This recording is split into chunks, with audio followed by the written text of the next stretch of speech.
Muchas gracias por estar aquí. Estamos acompañados también de estudiantes de la Universidad de Filadelfia. Están haciendo un recorrido en Medellín y en varias ciudades, en varias zonas de Antioquia. Y con nuestro invitado para la charla de terraza de hoy, David Gobernier, que nos va a hacer una presentación sobre unos estudios que han realizado en Bogotá. David es profesor de la Universidad de Pensilvania en la Escuela de Landscape Architecture. Tiene una amplia relación con Medellín. Digamos que sus estudios sobre barrios informales también lo han unido a procesos de diseño y de investigación en la ciudad de Medellín. Para nosotros es pues, un orgullo que estés aquí también compartiendo tus estudios y tu trabajo. Para los que no conocen, Opus es un estudio de diseño arquitectónico, paisaje y territorio, y lo que más nos gusta es conversar. Entonces tenemos este espacio, más o menos cada 2-3 meses hacemos este espacio para reunirnos, conversar, tratar diferentes temas, invitar a personas que de pronto tienen algún tema que no necesariamente tiene que ver con arquitectura, pero que para la discusión y para la conversación nos parece importante. Entonces les agradecemos mucho que estén aquí. Hoy vamos a transmitir también online, porque como el tema va relacionado con Bogotá, hay amigos que también quieren conocer la propuesta y los estudios que se han realizado. Y posteriormente vamos a colgar también el video en el sitio web de Opus, donde están las charlas de terraza, para que también lo sigamos difundiendo. Entonces, muchas gracias por estar aquí. David, bienvenido. Esto es una conversación. Mientras tú dispondrás en qué momento prefieres las preguntas, pero siéntanse como en su casa y aprovechemos que no nos llovió hoy. Gracias. Muchas gracias. Colega Montoya, colega Betancourt, muchas gracias a Opus por la invitación, por recibirnos. Y quisiera empezar viéndome muchos años atrás. Yo soy de Venezuela y por ahí en el último año del mandato en la alcaldía del alcalde Fajardo se presenta don Sergio en Caracas con el buen amigo Cacho Echeverri, con su brazo derecho técnico, y a mí me tocó ser moderador de la conferencia de Cacho. Y luego en la noche el alcalde presentaba la conferencia al público en general, y yo había sido director nacional de urbanismo en Venezuela, donde habíamos iniciado los procesos de mejoramiento de barrios en dos ciudades muy parecidas en su población, en su geografía, en la altura, dos ciudades que se llaman de la eterna primavera. Y lo que mi reacción al ver esa presentación fue: qué envidia, que no pudimos lograr lo que adelantamos 15 años antes en Caracas, pensamos que se podía hacer, porque nos estrellamos políticamente con un sistema centralizado, autoritario, desde arriba, mientras que estos procesos se dieron en Medellín desde abajo, con la alcaldía y con la participación de excelentes profesionales y sobre todo con las comunidades involucradas. Ese fue mi primer contacto con Fajardo y con Sergio y con Echeverri. Y me digo, ¿y por qué no organizan un taller con sus estudiantes de Pensilvania aquí? Fuimos el primer grupo internacional que vino a Medellín antes que Medellín se pusiera en el mapa. Así que de ahí viene mi relación larguísima con Medellín, muchos talleres involucrando a AFIT, incluso mis libros que hablan sobre la informalidad, gran parte se deriva de la experiencia en Medellín. El prólogo de mis libros en inglés y en español está escrito por Fajardo y por Echeverri, así que un poco la conexión que tengo con la ciudad. Y antes de empezar, lo siguiente que tengo que decir es, como venezolano, agradecerle no solo al pueblo de Antioquia, pero de toda Colombia, por el recibimiento de más de 1.6 millones de venezolanos. Y sabemos que esto es una carga social muy fuerte, pero también queremos saber que en la época dura de ustedes tuvimos la misma cantidad de gente del lado venezolano, quizás en mejores condiciones porque estábamos en la bonanza económica, pero hay por lo menos 5 millones de venezolanos de descendencia colombiana. Así que estos países están amarrados y agradecemos lo que están haciendo por nosotros. Entonces, vamos a empezar con la presentación. Y yo creo en el flyer, decía esto, Carlos David, los hotspots, qué son, cómo tratarlos, qué hacer con ellos. Pues esto se deriva de una experiencia académica en la Universidad de Pensilvania con estudiantes de arquitectura, paisajismo y planificación urbana. Y les voy a explicar por qué son los hotspots y por qué tomamos la experiencia de Bogotá como proyecto piloto.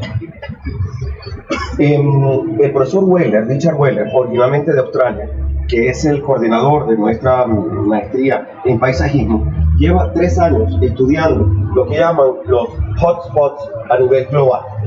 ¿Qué es un hotspot? Son sitios de altísima biodiversidad. Como saben, la biodiversidad es algo importantísimo para la sobrevivencia de la especie humana, por muchas razones. Porque en esos hábitats donde está la biodiversidad están las fuentes de agua. Porque en esa biodiversidad hay productos que fortalecen los sistemas ecológicos. Porque en esa biodiversidad hay encerradas claves de soluciones de medicina que no se han descubierto todavía. Es importantísimo para la supervivencia del planeta la preservación de esa biodiversidad.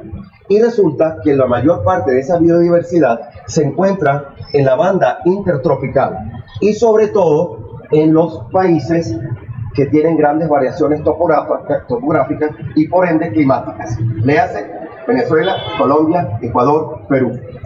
Y entonces, ¿qué es un hotspot? Es un sitio, condición 1, tiene que haber altísima biodiversidad, pero esa biodiversidad debe estar amenazada por desarrollo urbano.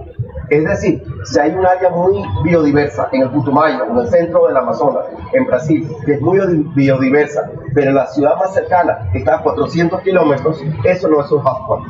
Pero si tenemos esas áreas biodiversas y las ciudades están creciendo, empujando, comiéndose, fagocitando esa biodiversidad, califica como hotspot. ¿Vamos bien? Entonces, se hizo un estudio mundial y se determinaron que hay como 278 hotspots a nivel mundial. Más adelante, por favor. Y uno de ellos es Colombia, y como ustedes saben, somos el tercer país biodiverso del mundo. En esta extraordinaria geografía, además, somos un país urbano. Y dentro del sistema urbano de Colombia, obviamente la mayor concentración está en la ciudad capital, donde tenemos, no sabemos exactamente, 9,5 millones, 10 millones de habitantes aproximadamente. Luego se tomó el hotspot como el proyecto piloto para aplicar un poco la metodología de cómo podemos preservar la biodiversidad en áreas de fuerte crecimiento urbano. Y de eso va a ser mi presentación. Bueno, obviamente esta sección la han visto ustedes totalmente del Pacífico al llano, y entonces Bogotá además está en esa situación única porque realmente los valles interandinos son como el surco de Bogotá, ¿no? Con el Aburrá, que son muy estrechos, parecido al Valle de Caracas, y así muchas ciudades colombianas. Pero obviamente la sabana de Bogotá está en inmensa planicie, ese territorio casi llano, elevado a 2.600 metros. Eso ya es una condición natural muy distinta. La altura de la sabana y rodeada, por supuesto, de la sabana. Subimos a 3.600 metros, ahí en las afueras de la ciudad, en un día de claro, se ven los picos nevados de los páramos, y luego entonces al irnos al poniente de Bogotá, inmediatamente cae la sabana y se va a las tierras calientes de Magdalena. Entonces tenemos la diversidad de hábitat de lo que existía en la sabana, los remanentes de el hábitat que había ahí, en los cerros tutelares, en los cerros orientales, en los páramos y en las zonas más húmedas. Bien. Rápidamente, pues lo que ven ahí delineado en verde es la sabana, que no está altamente urbanizada, y luego lo que ven en blanco es la Gran Bogotá, ¿no? Dentro del distrito, entre la alcaldía de Bogotá, y comienzan estos áreas de crecimiento. Esta línea es el río Bogotá, que marca el límite entre la capital y los municipios de la sabana. Pero ahí pueden ver que todavía existe esa gran área plana, verde, pero resulta que cuando llegaron los españoles, que encuentran en la sabana un gran humedal, ¿no? Nuestra población nativa vivía en contacto con el agua, y poco a poco, en unos 60, 70 años, el gran humedal de Bogotá fue desecado, construyendo camellones, diques, introduciendo una especie no nativa que es el eucalipto, para poder secar el humedal, para transformar este gran humedal en tierra agrícola. Y tenemos uno de los mejores suelos de Colombia, en esa gran sabana, pero con la gran ciudad roncando al lado. ¿Vamos bien? Entonces, esa es, de alguna forma, la sabana, y ahí ya les contaré muy pocos remanentes de ese humedal original. Bien. Luego, entonces, otra vez al poniente, cae la sabana, todo este territorio va bajando hacia el Magdalena, muy deforestado, pero en la zona más cercana a la meseta, en esa banda, tienen todavía los bosques de niebla, los bosques húmedos. el ícono bogotano y uno de los íconos colombianos contaminados con lo que sea, pues muy querido. Obviamente el Salto del Tenquemama está dentro de esa banda. ¿Vamos bien? Entonces, ahorita la ciudad está apartada, pero todo esto es un área de potencial crecimiento futuro que puede amenazar esta banda muy especial de ecosistema. Siguiente, obviamente los cerros orientales es el telón de fondo de la ciudad. O sea, es muy difícil pensar en Bogotá sin ver la sabana a un lado y mirar hacia el oriente y tener este telón verde de fondo. Bien. Y finalmente nos movemos un poco hacia el sur y un poco hacia el noroeste y tenemos muy cerquita los páramos. Entonces, Chingaza y entonces, Sumapaz. Algo importantísimo de los páramos en toda Colombia es que gran parte del agua potable de nuestras ciudades viene de los páramos, porque tenemos esta especie que solamente la tenemos en Colombia, Ecuador y Colombia, el frailejón. Y el frailejón lo que funciona es como un algodón, ¿no?, que captura la humedad de la niebla, la lleva al piso y comienza el agua a percolar en los ríos y también se infiltra en el terreno y aparece en el acuífero. Así que estas son las grandes montañas, son de altísimo valor. Bien. Okay. Ahora, toda esta gran riqueza de biodiversidad no está en tan buen estado y está amenazada. Primero, se ha perdido gran parte del hábitat desde la época colonial, porque le expliqué de la agricultura. Segundo, toda la red hidrológica de Bogotá y la sabana está altamente contaminada. Hoy en día, todavía hoy, mientras hablamos, la capital no tiene en funcionamiento las plantas de tratamiento de agua. Una ciudad de 10 millones de habitantes. Las primeras plantas están a punto de inaugurarse del lado de Bogotá, pero no de los efluentes de la sabana. Y no solamente viene el agua servida, el agua negra, pero también viene el agua contaminada de nitratos de la agricultura en la sabana. Todo el sistema hidrológico de la sabana y de Bogotá está altamente degradado. Algo importantísimo que nos dicen los especialistas en biodiversidad es que si nosotros tenemos pequeños parches de vegetación que van quedando como islas, eso funciona muy mal. Mientras más fragmentada están los hábitats, el hábitat se degrada. Si tenemos grandes extensiones y estas zonas de biodiversidad están interconectadas, entonces los animales, las especies, tienen capacidad de moverse. Entonces gran parte de estas áreas que nos quedan de biodiversidad aparecen como parches desconectados. Y luego, obviamente, hay un riesgo inminente de mayor pérdida de ese hábitat porque la ciudad sigue creciendo. Bien, ¿vamos bien hasta ahora? Bien. Si quieren parar una pregunta, lo hacen ya. Bien. Ok, bueno, entonces aquí ven algunas de las actividades, por supuesto, que afectan el hábitat. Las especies no nativas como el eucalipto, la agricultura por el fuerte uso de fertilizantes, se pierden los humedales, extracción exhaustiva del agua, que el acuífero baja, comienza a haber subsidencia, baja el terreno y hay zonas que estamos teniendo de derrumbes, no por el deslizamiento, sino por subsidencia del terreno. Bien. Y obviamente eso se traduce en a veces pérdida en los territorios urbanos, la contaminación de las aguas, un altísimo riesgo de inundación, porque mientras hemos desecado los humedales y construimos ciudad, pues el agua de lluvia, ¿a dónde va? No entra al subsuelo, sino que corre a donde puede. ¿Y dónde corre? A las pequeñas quebradas de los humedales que tenemos. Entonces, esto es un factor gravísimo para el futuro inmediato de Bogotá. Bien. Ok. Bueno, fíjense esto que interesante. Está el plano de la sabana otra vez y tenemos los cerros orientales y hay estos dedos, que son unos cerros menores, donde todavía hay la vegetación original que existía cuando llegaron los españoles. Esos son áreas de biodiversidad. Y luego, lo que ustedes ven aquí, toda esta pequeña línea oscura, son los pocos humedales que nos quedan. Menos del 2% de los humedales que encontraron los españoles. O sea, eso explica un poco cómo se ha perdido lo que había ahí. Pero la ciudad va a seguir creciendo. Bien, adelante. Bueno, aquí tienen ustedes un poco estos humedales que quedan. Esta es la planicie de inundación del río Bogotá, las zonas inundables, y lo que está en oscuro son los humedales que le quedan a Bogotá. Eso no es nada, son fracciones. Estas son áreas de alta biodiversidad. Hay aves, hay garzas, hay batracios, hay una cantidad de especies importantes. Bien. Este es el estado en que está el río Bogotá. No está canalizado en cemento como en Medellín, pero el río, algunas partes tienen como un canal de cemento, pero otras veces tienen camellones, tienen diques, porque de alguna forma el río está contaminado, que lo aguantan allí, el canal está muy mermado, y son prácticamente un petróleo negro, ¿no? Que fluye hasta que cae al Tequendama y el mismo salto lo limpia un poco por aireación. Y obviamente lo que explicaba de la descarga de agua hacia el río.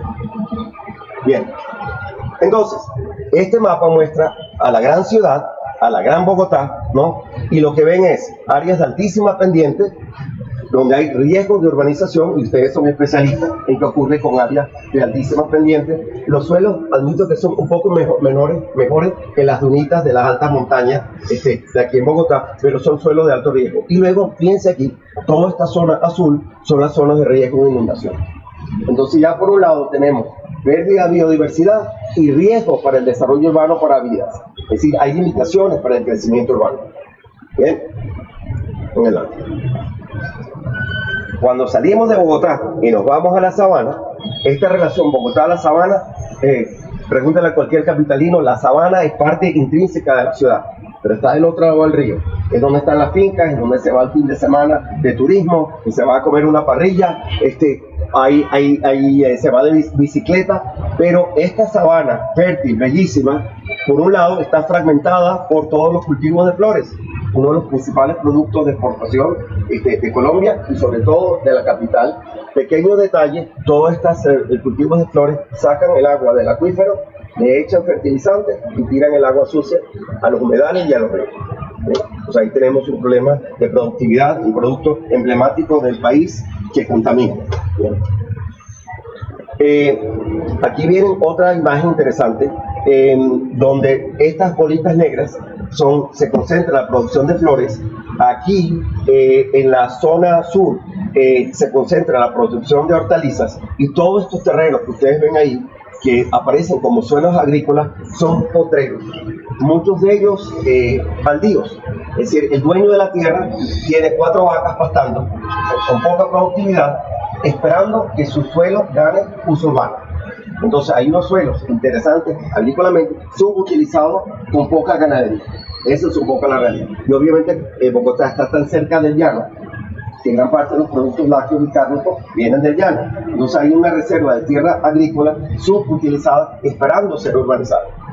Pero como ven, este es el tipo de, obviamente ustedes conocen bien la producción de flores. Bien. Y hay algo de pastoreo. Bien.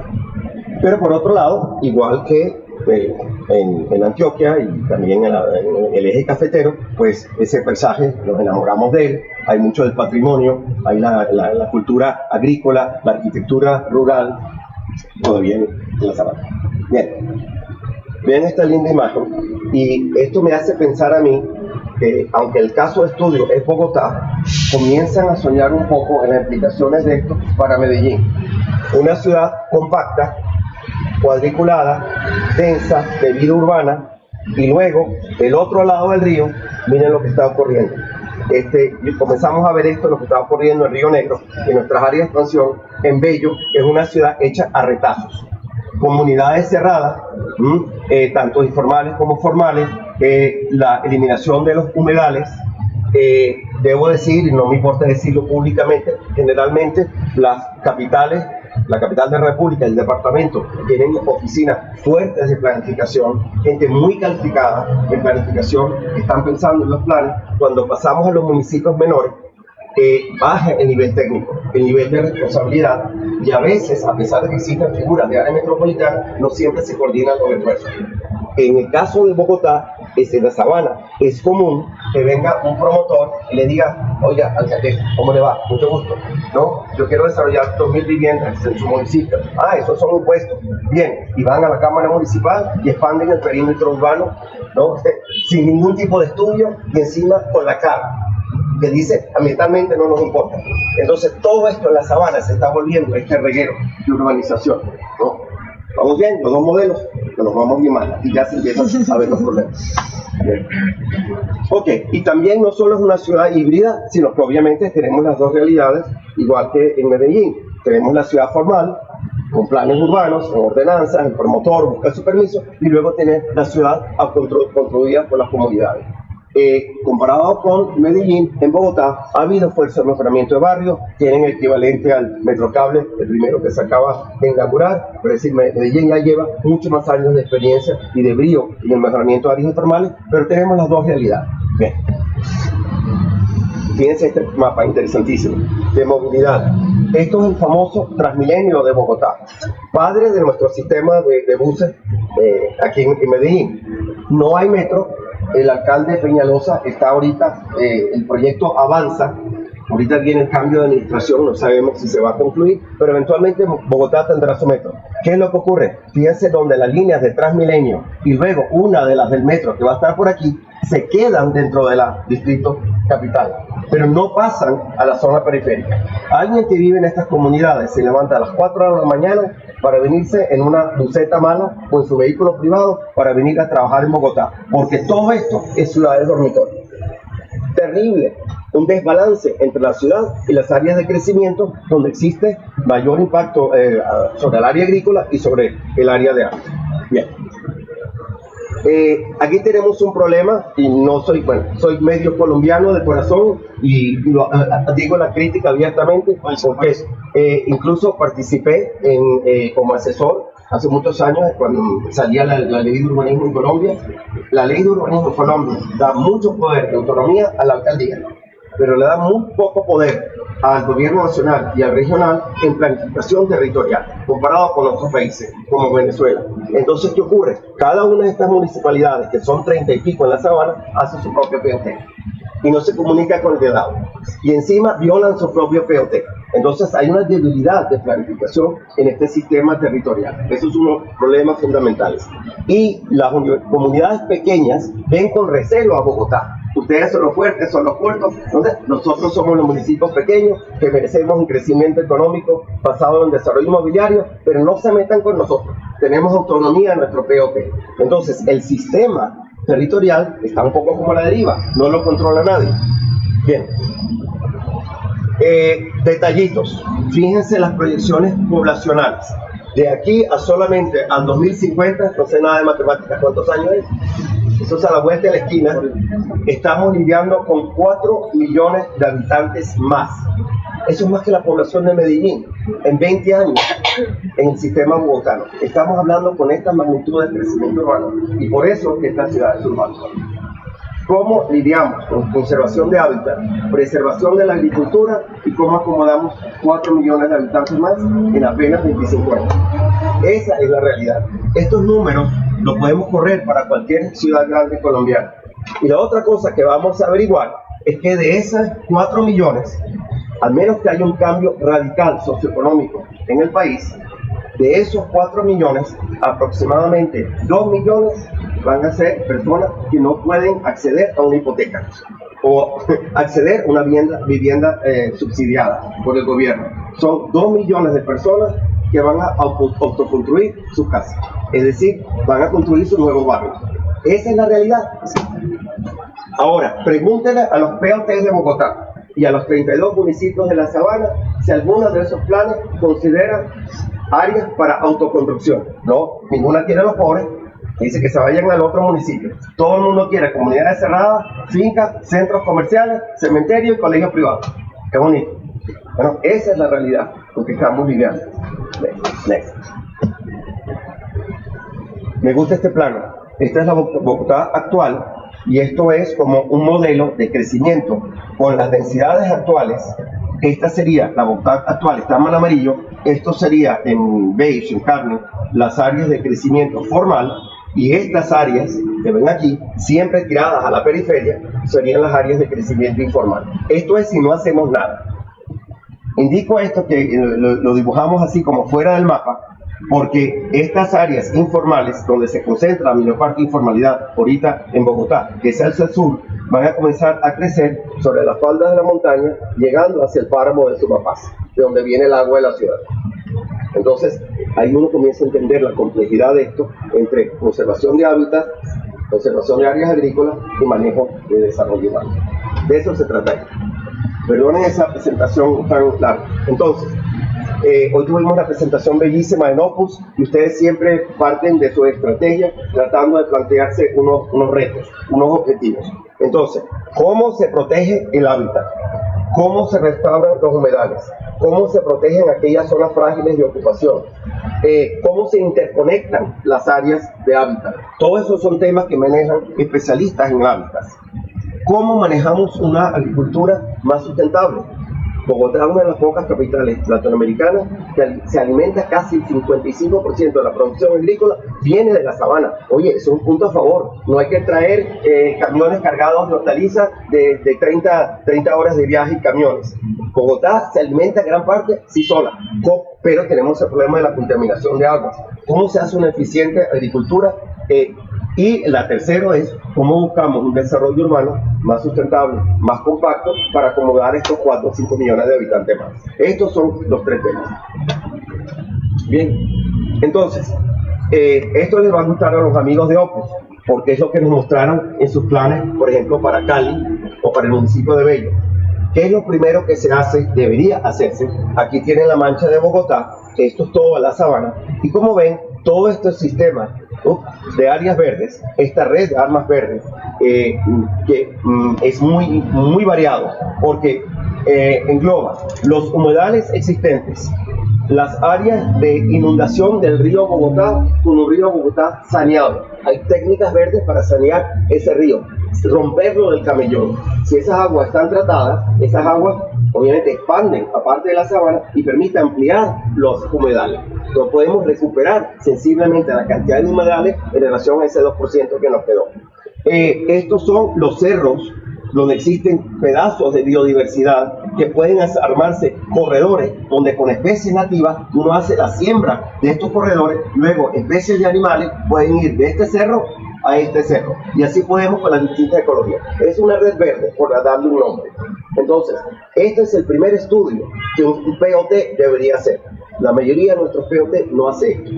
Se centra en el desarrollo urbano, en las densidades, en los usos del suelo para desarrollo inmobiliario. Pero esto es lo primero que un plan de este tipo debería hacer. Es armar, y eso que ustedes lo han hecho en las ciudades, si quieren a una escala más pequeña, como en Cali.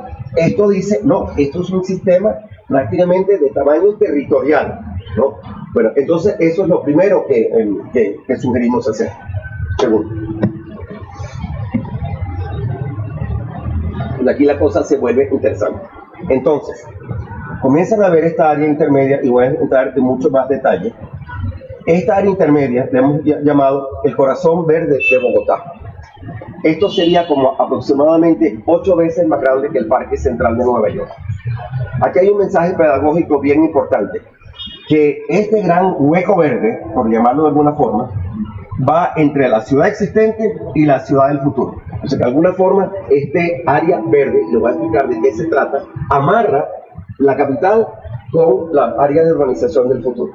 Porque dentro de la capital hay muy pocas áreas urbanizables. Sabemos que el crecimiento ocurre fuera. Estoy hablando igual de Medellín, yo estoy seguro que con el túnel inauguramos dentro de, no se sabe, vamos a dar un mes, ¿no? Si acá nos prometen para la feria, no sé si eso va a pasar. No importa, un mes no es nada. De aquí a 20 años tenemos una ciudad paralela en Río Negro. Entonces, aquí la ciudad paralela va a estar en la sabana. La idea es tener este inmenso sistema verde. Ahora, a diferencia, esto nos hace pensar en el Parque Central de Nueva York, en Manhattan, donde el ícono de la ciudad es un parque. Esto es 10 veces más grande que el Parque Central de Nueva York. Pero es una mezcla de los parques metropolitanos, de los humedales ampliados, de las zonas agroforestales, de los corredores de interconexión de hábitat. Es una mancha verde que tiene toda esta función. Entonces, esto es lo interesante del asunto, que se preserva un área donde dice, aquí luchemos por preservar eso, y además esa zona central es lo que permite que todos estos corredores verdes se interconecten. Eso es lo que hace esa área central tan rica ecológicamente, además desde el punto de vista recreacional. Para darles una idea, el principal parque, las ciudades colombianas comparadas con otras ciudades, tienen bajo índice de área recreativa en parques. El principal parque de la capital es el Parque Simón Bolívar. Es como 75% del tamaño del Parque Central de Nueva York. Los índices mundiales dicen que hay un cierto número de metrajes cuadrados por habitante. Para una ciudad de 10 millones más 4,5 en el futuro, nos harían falta 13 parques Simón Bolívar más. Eso es gigantesco. Si no, esa población del futuro de 16 millones va a tener un parque que ya le queda corto a la ciudad. Voy bien. Entonces, ¿cómo podemos pensar en estas demandas de recreación, pero de hábitat, de interconexión, de humedales? Y eso es lo que pretende hacer aquí. Y luego, las áreas que ven aquí en blanco son las áreas de urbanización y les voy a explicar cómo funciona. Por ahora vamos bien. Adelante. Ok. Entonces, ustedes son especialistas en esto, uno rehabilita los hábitats, no con especies foráneas, sino hablando con expertos cuáles son las especies locales para hacer esta rehabilitación. Next. Aquí se ve un poco bien mejor esa idea. Esta es la Bogotá existente, algunas de las áreas de crecimiento, el gran corazón verde, los interconectores estos de corredores ambientales. Vamos a acelerar. Esto es algo bien importante. Todas esas áreas de potreros agrícolas subutilizados se pueden utilizar para áreas agroforestales, donde uno combina producción ganadera con producción de frutas y con árboles de sombra. Es decir, hay árboles que ayudan a la restauración del hábitat, diversifican la producción y todavía hay producción ganadera. Pero esto hay que saber cómo aplicar estas técnicas agroforestales y no la agricultura del potrero abandonado o de la hortaliza a fuerza de químicos. Y van a decirme, ¿cómo van a hacer eso? Les tengo un truco por ahí. Aquí vieron un poco la idea, el corazón verde y los interconectores. Adelante. Estas son las áreas que en el estudio determinamos que eran las áreas, las amarillas, de mayor valor de suelo agrícola y corresponde con los municipios más foráneos. Estos todavía son verdes, tienen la imagen bucólica de la sabana, son pueblos pequeños, tienen la estructura colonial de los pueblos. Estas son las áreas que en el plan decimos, matémonos por conservar aquello. ¿Está bien? Entonces, adelante. Corazón verde con los sistemas ambientales interconectados. Y a partir de ahí se pueden comenzar a restaurar los corredores ambientales, es decir, se comienza con el corazón verde, tomará 20 años, 30 años, dentro de 30 años podemos tener un hábitat restaurado si tenemos ese corazón que comienza a poner en práctica las técnicas, y alrededor de esto tenemos a las universidades, los institutos de investigación, y se vuelve parte de la cultura. ¿Quién iba a imaginar hace 30 años que Medellín iba a ser una ciudad de urbanismo social? Nada, fue un experimento. Nadie. Nosotros cuando estudiábamos, teníamos la edad de estudiantes, nos decían hay que eliminar esos barrios. Son barrios de miseria, de pobreza. Demostramos que había una forma, cambiamos el paradigma. Ahora está en nuestra sangre el mejoramiento de barrios informales y la reducción de las desigualdades sociales en la ciudad. Eso lo inventamos en Medellín. Y me perdonen hablar como paisa. Bueno, resulta que esto se puede hacer si se acepta como paradigma de técnicas para hacerlo. Vamos a ver. Esto es bien interesante, esto del corazón verde, porque el corazón verde no es tan asimétrico, no es tan simétrico, porque esto que está aquí es el río Bogotá, que es el principal sistema hídrico, contaminado, pero es el mayor flujo. ¿Cómo se vincula esto con el corredor del río Bogotá, luego con los menores? Estas áreas marrones que vemos por aquí es una insinuación que dice las áreas de parque y de equipamiento cívico, colócala en contacto con lo urbano, y mientras se viene hacia el corazón, ese es el mundo del hábitat. Entonces ese gran hueco verde, cuyo borde es más urbano, más cívico, más activo, y luego el hábitat no se meta con los animales y con la biodiversidad. Claro que se puede meter, puede ir en caminerías, lo hemos hecho en todas las ciudades, puede haber rutas excursionistas, puede haber alamedas, puede haber bicicletas, pero esto es el mundo del hábitat, del animal, esto es el mundo más urbano. Eso es un tema bien lindo para manejar. ¿Cómo se maneja el borde entre esto y aquello? Bien, y no los voy a aburrir, pero por ejemplo, estas iniciativas no son solo nuestras, hay una iniciativa bien importante de saneamiento del río Bogotá. Hay distintas instituciones que han trabajado con esto, pero trabajan en el río nada más y no han considerado la idea del corazón verde. Entonces estamos tratando de apoyar iniciativas que ya existen en la ciudad. Bien, no los voy a aburrir en detalle y ahora vamos a pasar la página. Lo primero es el tema de preservación del mundo verde, del hábitat, de los humedales, de los interconectores urbanos, de lo agroforestal, y luego dicen, bueno, ¿cómo maneja el crecimiento urbano de Bogotá? Fíjense que eliminamos la parte verde y lo que estamos mostrando aquí es la gran mancha de Bogotá y estos ven estas áreas de crecimiento, estas patas, ¿no? Estos dedos, y estos dedos ocurren básicamente apoyados en movilidad. Este que ven aquí, que se detiene en un sitio que se llama Facacativá, era el viejo tren de la Sabana, que sacaba los productos de la capital al Magdalena. Esta era la ruta que seguían en la colonia, en burro, y luego en los años 20 en tren para bajar al Magdalena y sacar los productos al Caribe. Pero a partir de aquí ya no hay conexión, porque eso es un barranco. El tren de juguete que teníamos en los años 20 ya no existe. Entonces por ahí no se puede hacer la ruta. ¿Y qué es este crecimiento? Vámonos para Medellín. Esta es la calle 80 que sale a Medellín. Entonces la ciudad ya comienza a tener estas dos esquinas de crecimiento. Y lo que estamos proponiendo, creo que se ve claro aquí, es, si esta es la línea del metro que propone Peñalosa, no dejarla en Bogotá, sino relacionarlo con trenes de cercanía o ferrocarril interurbano y apoyar esas líneas de crecimiento de manera que el crecimiento urbano se pega contra las áreas de movilidad, empujando el desarrollo aquí, y van a decir, ¿y por qué aquí? Porque se unen, y dejando el hueco verde en el medio. Esto es un truco de diseño que dice, tiramos el urbanismo a donde es conveniente y le bajamos la presión al corazón verde. Una de las razones por las cuales se arma el circuito que ustedes ven aquí es que este es el aeropuerto del Dorado. Como saben, los principales aeropuertos de América Latina fue remodelado hace 10, 12 años, está trabajando a máxima capacidad. Los planes de la ciudad es la construcción del segundo aeropuerto, un poquito más al poniente, en esta ubicación que ustedes ven aquí, esta mancha blanca, dejando el Dorado solamente para pasajeros y el nuevo para carga. Esto se determinó, ese terreno, porque son terrenos públicos y además se puede navegar bien, los vientos, la distancia de la montaña.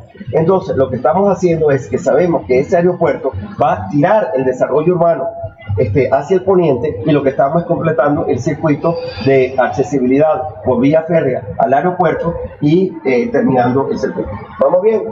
Entonces, ese es.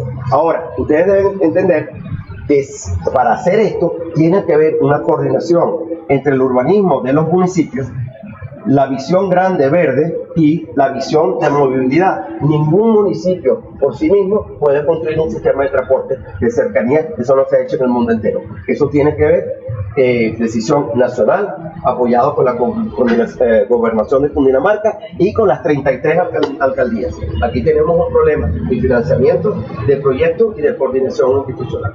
¿Vamos bien? ¿Suena interesante por ahora? Vamos a irnos en más detalle. Entonces lo volteamos. Ahora Bogotá está para allá, el aeropuerto nuevo está para aquí, y la idea es cómo entonces dice cómo cada uno de estos distritos puede aportar ecologías al sistema grande. Hoy nos mostraron el plano de Cali. Nos mostraron el plano de Mompox, una escala totalmente distinta, un poblado muy bello, pero mucho más pequeño. ¿Qué es lo que hicieron ustedes? Todo el sistema de colectores verdes dentro de los distritos. Llamamos a Opus y nos dicen, ayúdenos a diseñar cada uno de estos municipios la red verde que apoya el sistema grande. Eso es lo primero. En la urbanización de estas áreas. No es que el hábitat está aquí y esto es seco, duro. No, aquí hay ecologías también. Ustedes lo saben hacer. Next. Segundo, inversión en el sistema de transporte público en la línea que les acaba de mostrar.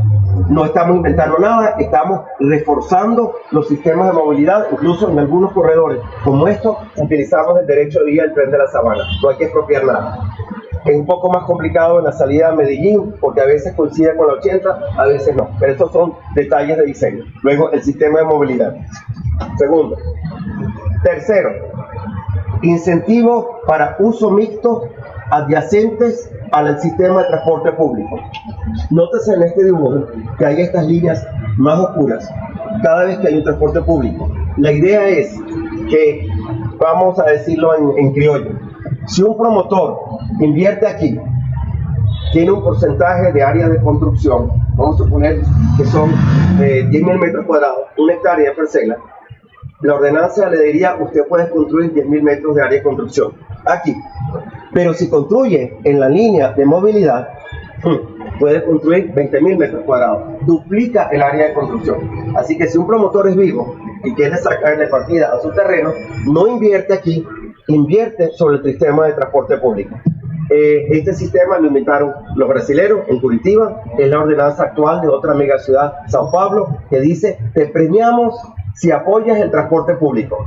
No te obligamos a tener 3 puestos de estacionamiento por apartamento de lujo, tienes uno o ninguno, pero estás sobre la línea de transporte público y eso justifica la inversión en el transporte público. ¿Vamos bien? Entonces, ¿cómo inventamos para que esto sea una ciudad que apueste al transporte público y no al vehículo privado? Next. Esto es interesantísimo. Este es uno de los que más me gusta. Esta imagen que ustedes ven aquí es edificios, muchos de ellos en los años 40 de Nueva York, en el Parque Central. ¿Qué es lo que decía la ordenanza de Nueva York? Que si usted quería hacerse rico y construir más áreas de construcción, le damos permiso en el borde del parque. Y de ahí aparecieron esas torres. Y encima, esas torres de altísimo valor inmobiliario que tienen la vista al parque, ¿no? Y que obviamente estos grupos de ingreso alto son los primeros que van a decir: no me construya ahí, porque pagamos para tener este altísimo valor inmobiliario. Entonces aquí la ordenanza lo que propone es que en el borde de esto y de otras áreas verdes se incrementa la densidad. Construya 30.000 metros cuadrados si construye en el borde del parque. Y van a ver encima cómo se complica esto. Otra. Este quizás va a ser el punto, y espero que mis amigos de Medellín me apoyen en esto cuando tengamos reuniones colectivas, es cómo se puede ensamblar tierras urbanas para los estratos 1 y 2.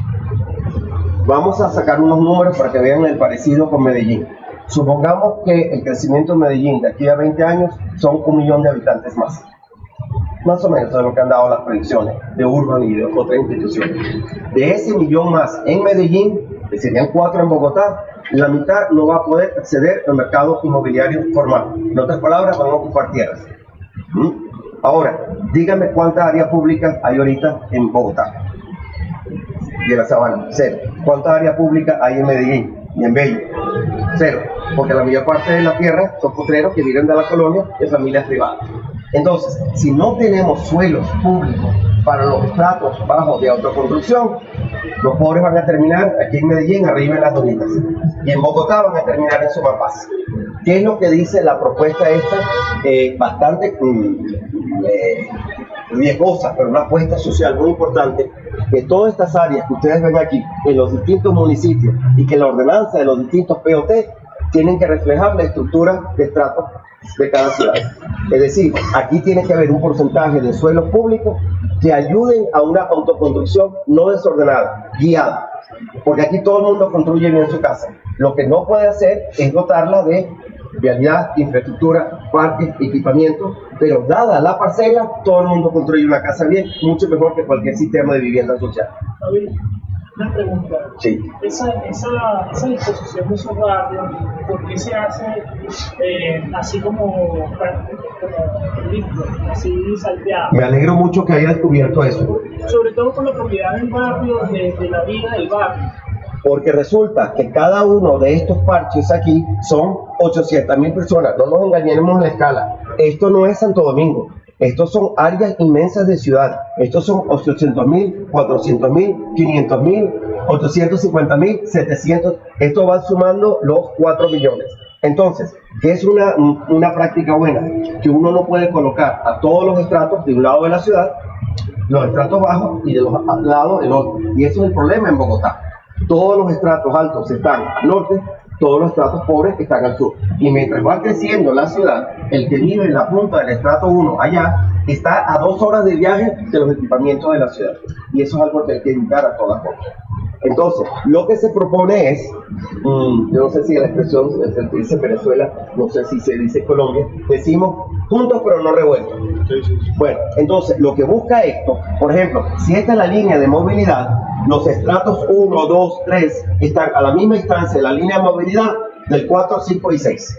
Pero caminar de aquí a aquí son 45 minutos o 10 minutos en bicicleta. Entonces todo el mundo tiene acceso a equipamiento, servicios, parques y movilidad, pero todo uno de los distritos está equilibrado. El problema sería, lancen a todos los pobres para acá y todos los ricos al norte. Ahí volvemos a tener la ciudad equilibrada, ¿no? Entonces es una propuesta bien interesante. Ahora, van a decir, bueno, estos sueños, y aquí, mientras esto está ocurriendo alrededor del anillo, esta propuesta que ustedes ven son los barrios existentes de Bogotá. Hasta aquí llega la zona sur, más pobre, pero estos cerros que están aquí es el piedemonte del páramo de Sumapaz. ¿Cómo diablos se hace para tener oportunidades de crecimiento urbano? Por cierto, uno de estos puntos, a ver si lo encuentro, es este que está aquí, es donde se terminó el cable, el metrocable, el primer metrocable de Bogotá, se llama Paraíso. Obviamente, al correr el metrocable aquí, empuja el crecimiento urbano. Ahora, todo el mundo está feliz en Bogotá con el metrocable, pero nadie está diciendo cuál va a ser el empuje de crecimiento urbano y cómo se frena este crecimiento urbano para que no siga hacia Sumapaz. Entonces estamos viendo oportunidades para autoconstrucción en las zonas bajas y algunas oportunidades de autoconstrucción y líneas de par y fronteras en crecimiento en la zona alta. Ahora, a ver, esto es bien importante, bien interesante. Estas manchas verdes claras que ustedes ven acá y estas que ven acá es la propuesta de incentivos para relocalizar la industria de flores, que está dispersa sobre todo el territorio. Es imposible con 30.000 viveros poder sanear las aguas. Si se concentran las flores alrededor del aeropuerto, ¿y para dónde van las flores? Exportación. Así que mientras más rápido cortemos las flores y las tengamos estamos reduciendo el tiempo de permanencia de la flor cortada y no tenemos los camiones con las flores destruyendo el sistema viario. Entonces hay una propuesta de incentivos fiscales para gradualmente ir pasando la producción de flores aquí y aquí. Y tiene otra ventaja, que estos son los sitios donde nadie debe vivir porque están con el ruido de la pista de aterrizaje y tienen que ser territorio bajo. Y lo que ven aquí son los grandes parques tecnológicos e industriales, que la industria está regada ahorita, sobre todo en la 80, en la salida de Medellín, que es lógico, es la periferia, pero ahí es donde está la ruta de transporte público, propuesta. Eventualmente la densificación de esa ruta de transporte, que ahorita está llena de tractomulas, eso va a ser un eje urbano importante y gradualmente se va reubicando la industria a este sector.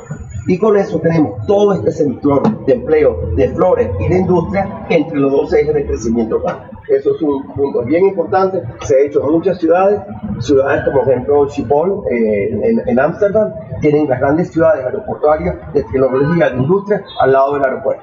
Entonces lo que estamos diciendo no es solo que tenemos el aeropuerto nuevo, es un aeropuerto que permite ayudar a la reorganización del sistema urbano, que permite liberar tierra agrícola valiosa del cultivo de flores, que por cierto la flor no se cultiva en el suelo, se cultiva en matero, se saca el agua y se ponen fertilizantes. E incluso hay unas propuestas de que estos techos de la industria sirvan también para el cultivo de flores, porque son muy ligeros y pueden estar en el techo de la industria. Estos son prototipos de diseño que se pueden lograr y se pueden meter en la ordenanza.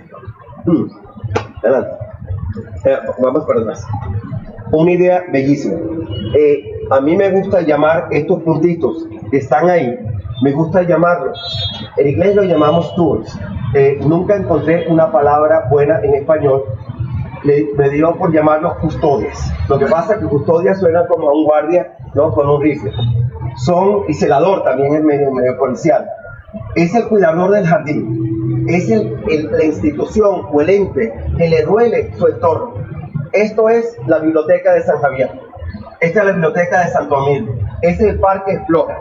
Es decir, hay un área abierta, pero hay una institución amada por la ciudad a nivel metropolitano o a nivel local, como la Biblioteca de San Javier, que cuida y vela por el territorio adyacente a él. La propuesta es que estos equipamientos metropolitanos comiencen a rodear el corazón verde. Vamos a buscar una analogía, los grandes museos en el Parque Central de Nueva York. Entonces hay estos usos de equipamiento público que su presencia da vida a esto, pero se le da responsabilidad de cuidado. Usemos la palabra custodia. Entonces estamos proponiendo que estos grandes equipamientos ¿Y cuáles son los equipamientos? Las grandes universidades, las grandes bibliotecas, el nuevo mercado de flores. Todos estos equipamientos ocurran en el borde del anillo verde. Y también los equipamientos menores. Supongamos que esto es el área de expansión del barrio, pero esto que está aquí es un parque lineal donde aquí están todas las escuelas, los dispensarios, las iglesias. Esto se transforma en cuidadores de esto y tú le das control de este terreno para que esta banda verde esté bajo el control de la institución. Es una forma de cuidar sin tener que policiarlo. Y luego, de ahí para allá, hay cultivos, en este caso, fique, dicen ustedes en Colombia, es ideal para fibra, genera microeconomía, y el fique es ideal para infiltración del agua al acuífero. Entonces, es una combinación de acciones de agricultura urbana, de espacio público, de ubicación de los equipamientos. ¿Vamos bien con esto? Bien. Y luego, ¿cómo entonces esto se va? Esto no ocurre de una sola vez. Obviamente hay municipios que aplican el concepto en años inmediatos. Esto creo que es Funza, Mosquera, y luego hay municipios que van absorbiendo el crecimiento en los años. O sea, hay un problema de ir, y claro, la inversión en el sistema ferrocarrilero no se puede hacer de un solo golpe, se va haciendo también por tramos. Es decir, entonces la manera en que uno va haciendo esto por fases. Bien. A ver la otra, a ver si encuentro una forma de explicar esto. Adelante, dos más.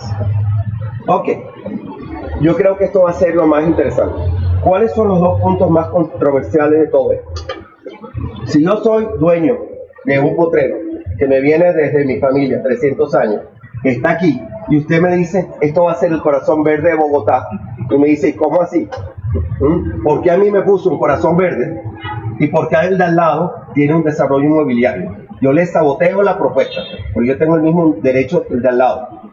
Y el otro va a decir, bueno, y si yo tengo mi hacienda aquí, yo me puedo hacer un jurgo de dinero con los desarrollos inmobiliarios al parque. En cambio acá me está diciendo, ahí van a vivir los de autoconstrucción. Yo los saboteo. Ese plan de estos soñadores, esto no sirve. No, esto es bien interesante. Lo que decimos, si usted quiere construir los rascacielos, mayor inmobiliario, en el anillo, hacia los pasos verdes, equivalente al parque central, eso se da si usted transfiere sus derechos de construcción del corazón verde al colega del borde. ¿Qué importa que en lugar de construir 10.000 metros cuadrados, construya 50.000 metros cuadrados por hectárea? Si lo que está haciendo es garantizando que esos terrenos pasan al dominio público o una asociación pública, privada o la universidad. Es un incentivo que si lo hace bien por el bien del sistema ecológico, usted se vuelve 4 veces más rico. Y lo mismo haríamos con estas tierras para los estratos bajos. Si usted estas tierras las vende a barato, las negocia o las cede para la construcción de estratos bajos, le permitimos sobre estos corredores de movilidad y aquí incrementar la densidad. Entonces, nuevamente, si aquí es 10.000 metros de parcela, 10.000 metros de construcción, sobre la línea de transporte es 20.000 metros de parcela, sobre este borde y en alguno de estos puntos de la línea de transporte, nos vamos a 30.000 a 40.000 metros cuadrados de construcción por hectárea, si usted da su tierra para protección ambiental o para ubicar a los habitantes en menores recursos. Es un sistema de incentivos. David, ese modelo que mencionas de gestión, ¿lo conoces en otra parte y que haya funcionado?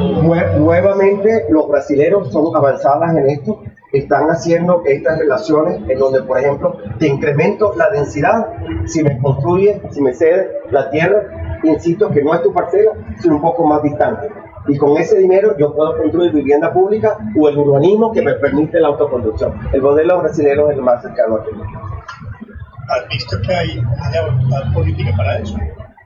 Obviamente.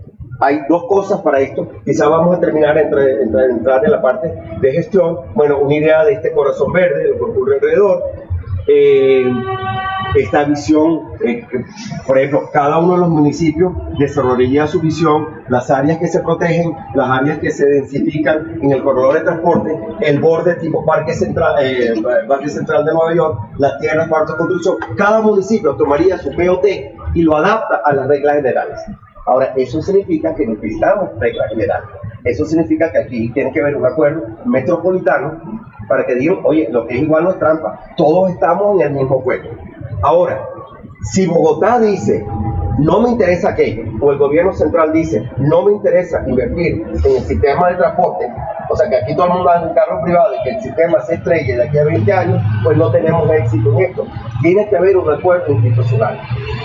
Nosotros tenemos ciertas gracias que pueden ayudar a esto. Primero, yo me reuniría con la gobernación de Cundinamarca, que obviamente tiene mayor inherencia en todos los municipios de la Sabana, pero después tiene muy poco que decir en Bogotá, en el distrito especial.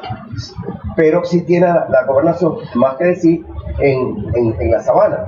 Y yo me reuniría con el gobernador y con todos los alcaldes diciendo, ahorita lo que queremos es parches de municipios que estamos subyugados a la capital.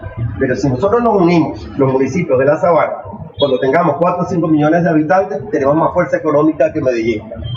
Si nos unimos, si no es una corte de retazo. Entonces aquí hay un movimiento político de lograr el área metropolitana, si no total del sistema, de los municipios de la Sabana. Entonces ahí ese sería mi primer juego político. ¿Cómo hacemos para fortalecer la Sabana? ¿Cómo hacemos para aplicar estas normas para que tengamos no solo un nuevo aeropuerto en la Sabana, sino las flores, la industria, la manufactura? Desde los años 50, Rojas Pinilla, no se construye una universidad como la Nacional de Bogotá, en una ciudad de 10 millones de habitantes. Planificación estratégica significa necesitamos 3 campos nacionales tan grandes o mejores que la Universidad Nacional, sirviendo a los 5 millones de habitantes. Esos tienen que ocurrir servidos por el transporte público y en la cercanía del Correjón Verde. Eso tiene que ser. ¿Quién va a construir la Universidad Nacional? ¿La Alcaldía de Madrid? No, tiene que ser el gobierno nacional. Entonces aquí es un problema de sentar gobierno nacional, regional, alcaldía, y decir, mira, vamos a presentarles estas ideas. ¿Qué reaccionan? Lo mismo que hacen ustedes. ¿Qué les gusta? ¿Qué no les gusta? ¿Qué creen que puede funcionar? ¿Dónde están las trabas? Es decir, ¿en qué podemos llegar a un acuerdo? O sea, esa sería la base de cómo se va vendiendo esto políticamente. Y nos van a hacer las preguntas, ¿cómo lo implementamos jurídicamente? ¿Qué mecanismos tenemos en Colombia? Por cierto, la ley de urbanismo colombiana fue copiada en gran medida o adaptada, tiene muchos componentes de la ley de urbanismo de España, que es una de las más avanzadas de Europa, donde hay figuras de gestión, hay figuras impositivas, hay figuras de banco de tierra, que no la hemos utilizado al máximo, pero no lo niega nuestra ley de urbanismo. Entonces es indagar, es explorar. Aquí necesitamos los mejores abogados, los mejores ambientalistas, los mejores diseñadores, los mejores politólogos. ¿Cómo se vende esta idea de la mancomunidad? Entonces, por ejemplo, vamos a suponer un escenario en donde las alcaldías se nieguen a trabajar mancomunadamente. ¿No? Eso puede ocurrir. No, mire, váyanse, esto limita nuestra forma de manejarnos. Simplemente a la construcción del sistema de ferrocarril, eso te cambia el destino de Bogotá. Entonces, si no es por un lado, es por el otro. El mejor es donde todo esto funciona como sistema. Si no logramos el incentivo de que esa tierra verde se mantenga verde a cambio de mayores derechos de construcción, estamos limitando las posibilidades de que eso se dé. Una salida sería aplicamos expropiación, pero eso políticamente es feo, ¿no? Ahora, yo le digo a un propietario, mira, entre una expropiación de un terreno, de un potrero subutilizado, yo te estoy dando 4 veces más área de construcción inmobiliaria que cualquiera de los otros, eso es como que no me suena tan mal. Y si se me pone medio receloso, te doy 5 veces, no me importa, te aumento el desarrollo inmobiliario que diga, mira, el negocio como que bueno, ¿no? Pero uno se vuelve negociador a favor de la equidad, ¿no? Y del balance entre agricultura, hábitat y urbanidad. Eso es de que se trata. A ver si hay unas ideas claras. Bueno, muestro estas imágenes porque esto sería uno de los distritos que se llegaría a un nivel de detalle como lo saben hacer ustedes, ¿no? Ahí entramos al urbanismo, a las tipologías, esto es lo que ocurre en cada municipio, pero esto no resuelve el problema si no queremos la visión global. Y estos son hechos trabajos nuestros con nuestros estudiantes en Pensilvania, pero también trabajamos en colaboración con la Universidad de los Andes. Estos fueron los trabajos que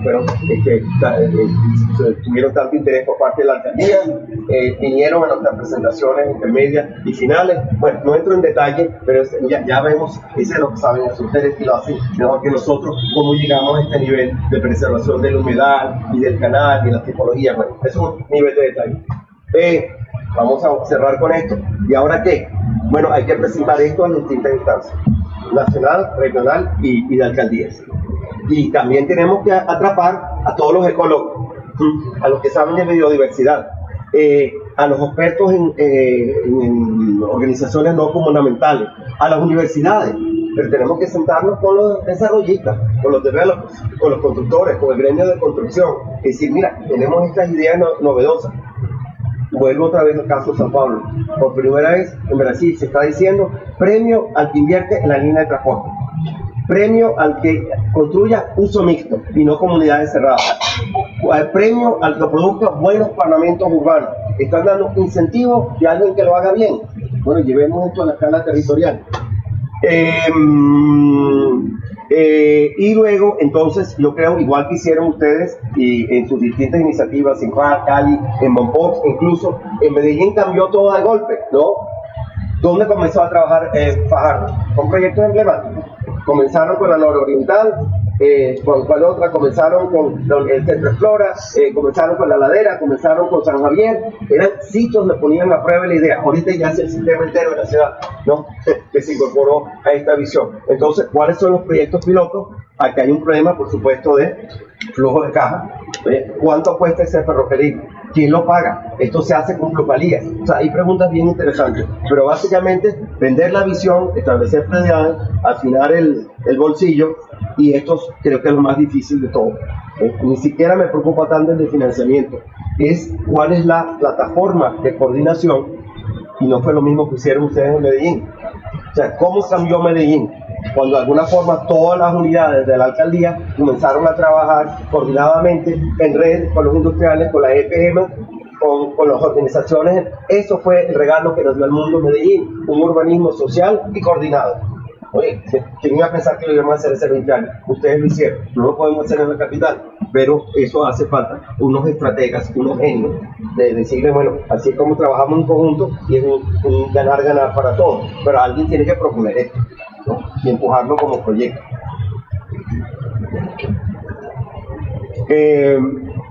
Cierre.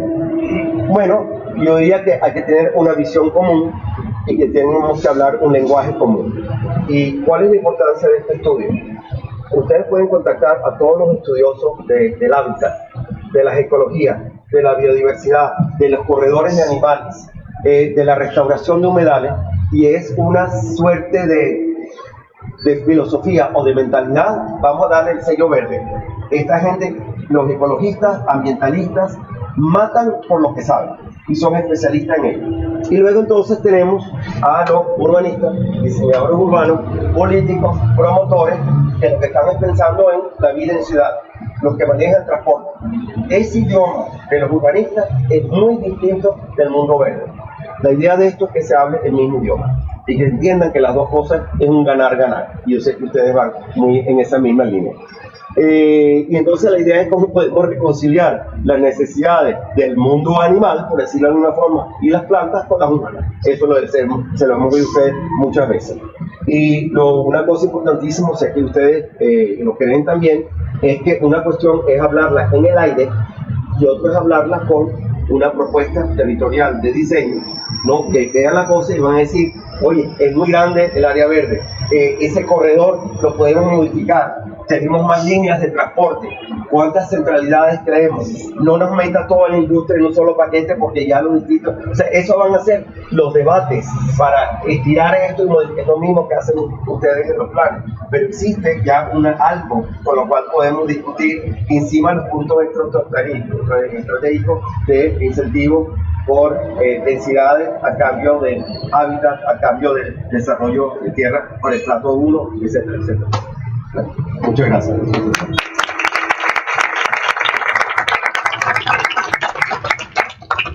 pregunta.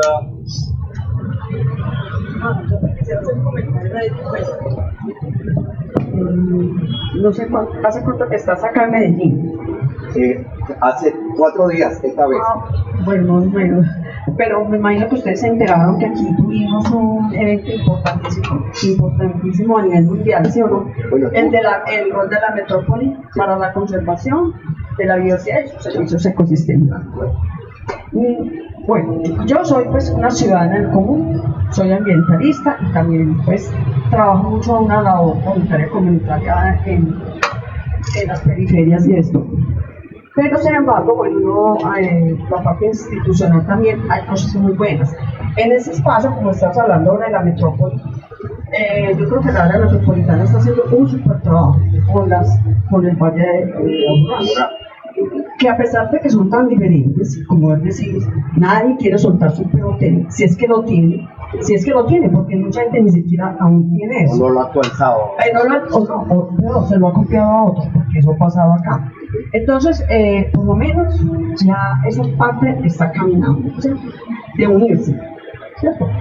Pueden ser independientes en ciertas cosas, pero, o sea, hablar de esto, del cuidado de la diversidad, porque es que no es que queramos, no, lo necesitamos, estamos abocados ya, hay que pensar cómo las ciudades que deben de ser lo que estás diciendo ahora, que deben de ser compactas.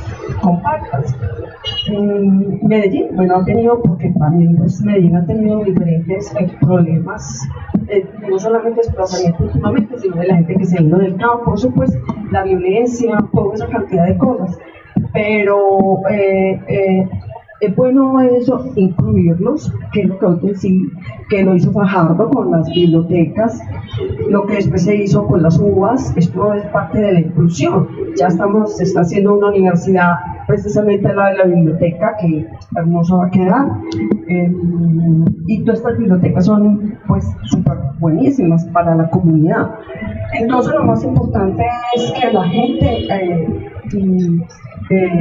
el área metropolitana se junten y para poder hacer esto, porque la idea aquí en Medellín también es hacer conexión. Los corredores verdes, bueno, ya hay muchos, pero lo que aquí se ha hablado mucho con la infraestructura física, la Secretaría, Medio Ambiente, AMPA, bueno, un poco de gente que hay acá, es hacer esa conectividad, o sea, la conectividad económica con los cerros tutelares, ¿cierto? Con el Volador, Cultivar, todo eso. Y esa área metropolitana no incluye Río Negro, los municipios del otro sistema. Sí. Y eso hay que pensarlo también, ¿no? Porque ahorita hay poca población, pero va a haber una gran población allá en los próximos 20 años. Entonces eso complica o amplía la visión del territorio. Eso sí es cierto lo que usted está diciendo, pero el problema de Río Negro es que el solo eso explotó de un momento para otro y hay un urbanismo impresionante. Yo no sé si eso será planificación o no, no es planificado. En paralelo es la sabana, que no está siendo planificada. Exacto, y eso es un gran problema que va a tener y que está teniendo ahora con el agua y todas esas cosas. Esa es la planeación. Primero hacen los edificios y después no hay equipamientos públicos, entonces pongamos bibliotecas, pues de equipamiento de infraestructura, todo eso de equipamiento no hay. Entonces ese va a ser un problema, yo creo que para nosotros, para Medellín, porque apenas Medellín se quiere conectar con el área, con la metrópoli, ahora pues con el otro municipio que está, y todo el mundo ha criticado a Medellín, pero ahí tienen trabajo los profesionales locales. Gracias. ¿Alguien más? ¿Un comentario? David, tú hablas de estos custodios, ¿cierto? Sí. Que van como vigilando y dominando ese interés común, ¿cierto? De unos años para acá, y lo dices en tu libro de Nuevos Asentamientos Informales, la Biblioteca Santo Domingo, el Parque España, ¿cierto? Se ha decaído. ¿Qué sucede allí, sobre todo con la comunidad? Tú hablas de que hay como un sentido de pérdida de la comunidad y lo que quisiera saber es cuál es tu posición ante esto. ¿Será un agotamiento o se ha llevado al extremo esa ambición, por decirlo de alguna manera, de esta estrategia del urbanismo social? El caso de la biblioteca de Santo Domingo, primero no quisiera caer en el caso puntual, pero obviamente duele mucho porque la biblioteca de Santo Domingo fue prácticamente el ícono del renacer y la apuesta a la de Medellín la más educada. Entonces eso simbólicamente para la ciudad y para la comunidad es igualmente doloroso. Si ustedes suben allá van a ver todos los paneles de la comunidad cuando la tenemos de nuevo. la queremos, nos hace falta, ¿por qué nos abandonan? No, hay un problema político o de gerencia que no termina de resolverse, pero yo creo que un día sabido que acaba de volver. Ahora, yo he hablado mucho con Echeverry y compartimos mucho esto en el organismo social. Echeverry dice, debería haber habido 1000 experiencias parecidas a la de Medellín, porque todavía en el mundo no hay tantas otras Medellines que han puesto en práctica lo que ustedes adelantaron, ¿no? Hay un problema de responsabilidad profesional y de gestión, pero uno podría decir, bueno, sí, pero que no es el impulso que teníamos en Medellín al comienzo. Sí y no, o sea, ir a Niquía y ver los nuevos metrocables, los nuevos equipamientos, la ciudad sigue como una bola de nieve, aquí no se ha parado la cosa. O sea, claro, el cambio del hueco de violencia a ese primer brinco era muy notorio, pero ahora todo el mundo va surfeando la ola a otro nivel. Entonces, yo no creo que Medellín haya dejado de pensar en términos de urbanismo social. O sea, cuando uno va a Moravia, hoy pasamos la tarde en Moravia, oye, era para llorar, a ver, de ver esos niños trabajando, la líder comunitario, el relleno sanitario, los planes, la lucha. Y claro, las cuestiones son pendulares. Hay propuestas, que no digo de dónde están, de sacar a Moravia, de hacer un desarrollo urbano inmobiliario en Moravia, después de todo lo que se ha logrado, con el apego de la comunidad, donde eso no tiene ningún sentido. La comunidad lo sabe y lo está luchando, es decir, mira, habrá problemas, cosas que mejorar, ya hemos hecho, pero nosotros estamos en este territorio, que busquen su inversión inmobiliaria en otra parte. Entonces, yo creo que en Medellín para atrás no va, que esto es la bola de nieve que va para adelante. Pero si hay que, lo que quiero decir es que ustedes nos mostraron que dentro de las, y he dado 1000 charlas, yo le he pedido a Fajardo, a todo el mundo que me den el título de ciudadano de Medellín, porque yo era paisa y sobre todo de Medellín. Yo he dado 80 conferencias en el mundo explicando el milagro de Medellín. Nadie apostaba al renacer de esta ciudad. Si ocurrió este cambio en sitios, en situaciones más adversas, se puede hacer en cualquier sitio. Lo que pasa es que hay que ser paisa, hay que querer esto, hay que estar organizado. David, y hay otra cosa muy importante.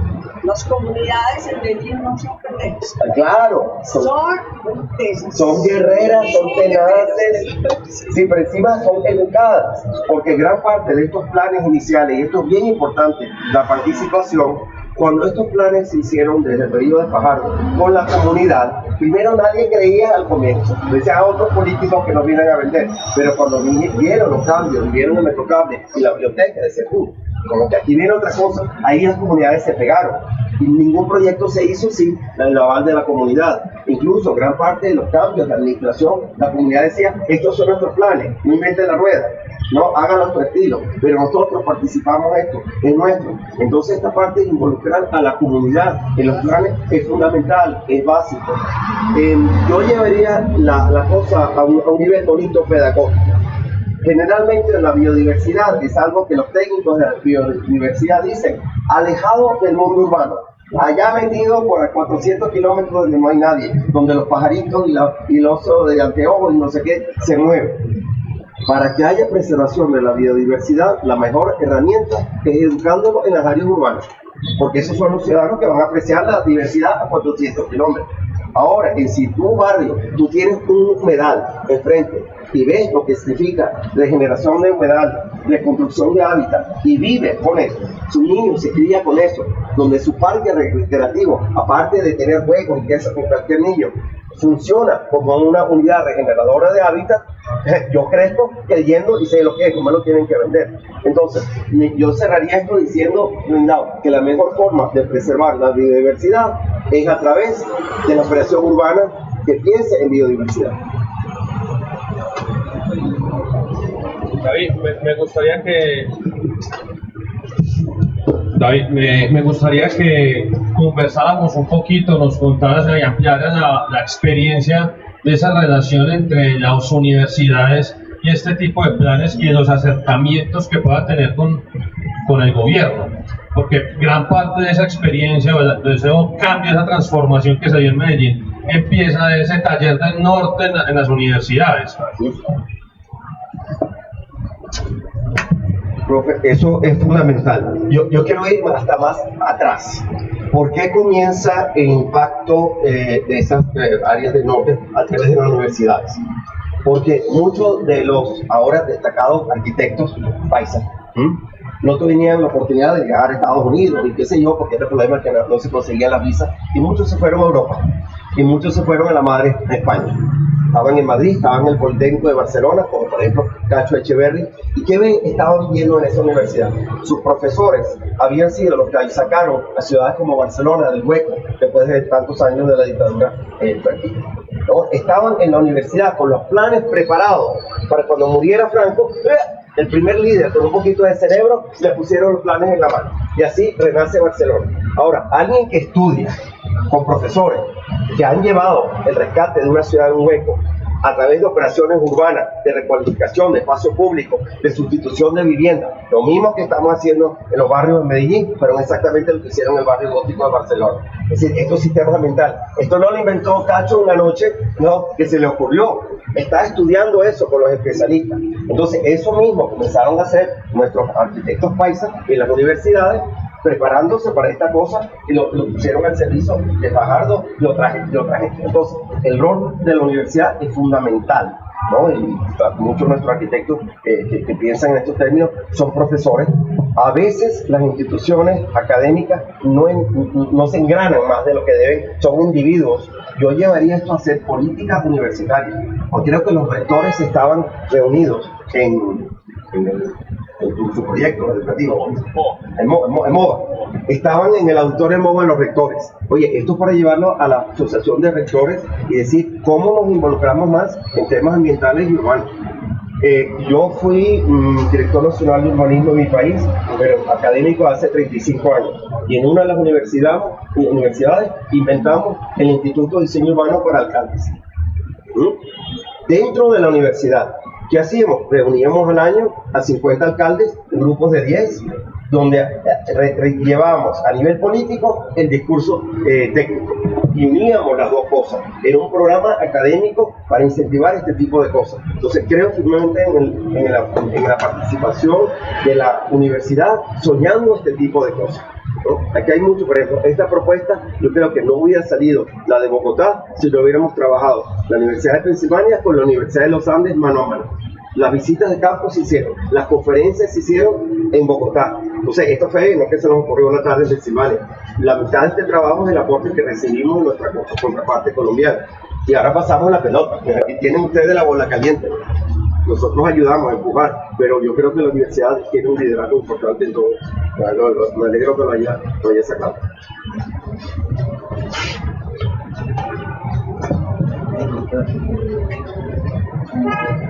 Ideas para la mientras, digamos, a todos los administradores tienen que disponibilizarse de a 2 años para hacer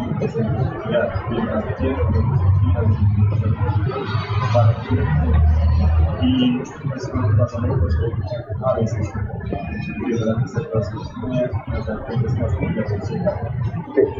bueno, obviamente hay un punto fundamental que es el tiempo.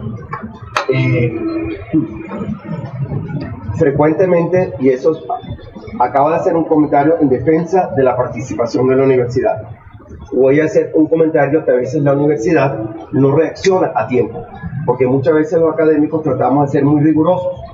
Estamos buscando datos y información y el modelo, y el alcalde dice, mire, yo no estoy para esperar durante 3 años porque ya no son alcaldes. Vuelvo otra vez al caso de Medellín. ¿Por qué fue exitoso el despegue de Medellín como Fajardo? Porque dijo, en mi mandato yo tengo visión política, establezco prioridades, comienza por las bibliotecas, los planes urbanos integrales, puso 5 prioridades y dijo, yo tengo que demostrar que en mi mandato se puede hacer un cambio. Que si todos los estudios se hicieron perfectos, no, se hicieron rápido, y se comenzaron por acciones puntuales que después fueron creciendo. Entonces, esto de poder actuar con velocidad es fundamental. Ahora, en un sistema tan complejo como este de 16 millones de habitantes, los 9 actuales, pero los nuevos, y las 30 alcaldías, cada una tirando por su lado, yo me diría lo primero es una estrategia política, ¿no? Yo me defiendo como urbanista o como paisajista, pero el poner de acuerdo a los locos ¿no? Tiene que haber una forma de decirle a los alcaldes, ustedes ahorita tienen unos revenues, unos ingresos, de tanto como lo están haciendo, pero van a ser pobres ciudades dormitorios de Bogotá. Si esto se da, aquí hay una fuerza económica, inmobiliaria, de impuestos y de industria que van a hacer su municipio tan rico como el sistema de Bogotá. Yo empezaría por ahí. O sea, ¿qué le saco yo? Meterle una cosa. Eso es un nivel. El otro es decir, el sistema de planificación ambiental y de interconectividad urbana a través del ferrocarril y qué sé yo. O sea, voy a dar un detalle. Tal es el recelo entre los 30 municipios de la Sabana y Bogotá, que cuando Peñalosa propone el metro, que si es bueno, que si es malo, que si va por arriba, por abajo, yo creo que hace falta un metro en Bogotá, porque el Transmilenio simplemente no da, ¿no? Es la única capital latinoamericana grande que no tiene metro. Quito tiene metro, Quito es un pueblo al lado de Panamá, ciudad de Panamá. Bueno, cuando Peñalosa propuso llevar el tren a Funza, que está del otro lado, el alcalde de Funza le dijo, usted no pasa de esa línea. Porque sentía que al extender el tren, Funza se volvía un apéndice de Bogotá. No querían perder poder político, ¿no? Entonces, esto es algo que no se discute, sino a nivel con todos los alcaldes, con la gobernación, y dicen, no es un problema de Peñalosa, es un problema del sistema, que no es solamente el metro de Peñalosa con nombre y apellido, es un sistema de interconexión que beneficia a los 30, donde tiene que estar involucrado el gobierno nacional. Ustedes hicieron su metro porque ustedes son paisas y porque existe la EPM, o sea, existe una fuerza económica y gerencial que no existe en el sistema metropolitano de Bogotá, solo a nivel municipal. Tiene que meterse el gobierno nacional. Ahora los paisas dirán, bueno, ¿y por qué vamos a invertir todo ese dinero en Bogotá, no en las regiones? Porque si está allá la capital, obviamente hay problemas. Si la capital no funciona como sistema, aquí hay repercusión en las capitales regionales. Eso está claro. O sea, una bomba social, se lo dice alguien como venezolano, ¿no? Que creíamos que teníamos una ciudad fantástica, ¿no? Y no estamos fijando que había una realidad social que estaba caminando por otro lado. Entonces, esto es una cuestión, yo creo que de estrategia nacional, ¿no? Admiro a Peñalosa, a Mocus, a tantos alcaldes que sacaron a Bogotá del hueco y lo posicionaron como ciudad global, si quieren. Pero la capital comienza a hacer algo. Y este sistema metropolitano comienza a crear una entropía negativa que si no hacemos nada, yo creo que puede afectar al país. Comento la cosa que estabas hablando del metro. Yo creo que la experiencia en Medellín es importante. Porque a pesar de que Envigado no quería metro. ¿Sí o no? Mire lo que... Y mira hasta dónde llega. ¿Cierto? Entonces yo creo que Medellín, pues, aunque sea una ciudad pequeña, con muchos problemas, porque para qué vamos a decir, o sea, como hay cosas muy buenas, hay cosas muy malas. Bueno, aquí vivimos, todo el mundo es fantástico. Buenísimo. Entonces, pero yo creo que esa es una experiencia muy buena de pronto para Bogotá o para otros lugares que no, ¿por qué no puede pasar? Porque Envigado, pues, ¿cómo es que le decían? El Mónaco era del otro total, y mire a dónde vamos ya, y se quiere extender, que es muy importante, ¿cierto? Que es masivo. Ustedes saben el problema que nosotros tenemos de movilidad, porque es que no solamente que en el poblado, todo Medellín está en problemas de movilidad. Entonces, esto es muy importante que se siga creciendo, pues, bueno, toda la red del sistema masivo integrado. Ahora, para mis amigos de la capital, que deben estar furiosos por la presentación esta, me dicen, ¿por qué los paisas quieren la primicia de la presentación en Colombia sobre nuestra ciudad y no nosotros? Bueno, gracias a Opus, que eso se está dando. Pero obviamente esto nos permite comenzar a practicar qué es lo que vamos a hacer. Estamos haciendo planes, por ejemplo, ustedes a la distancia no encontraron ningún error grave ahí. Si tuviéramos un bogotano, van a decir, ahí hay un problema de un proyecto que lo planteó la alcaldía, una me da restaurado, ¿por qué no me lo reflotó ahí? Entonces hay que tener mucho cuidado en la sensibilidad política. Entonces estamos trabajando en el afinamiento de estos planes, porque cuando los presentemos, disminuyamos el ruido, tengamos más aliados de otro lado.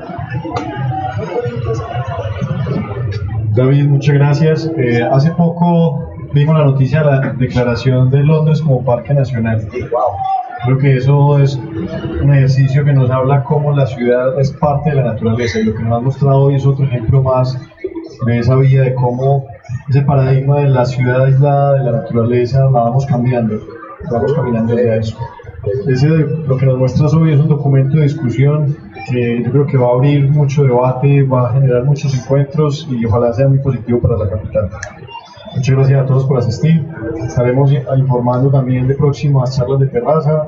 Hoy no llovió finalmente, entonces fue una buena noche.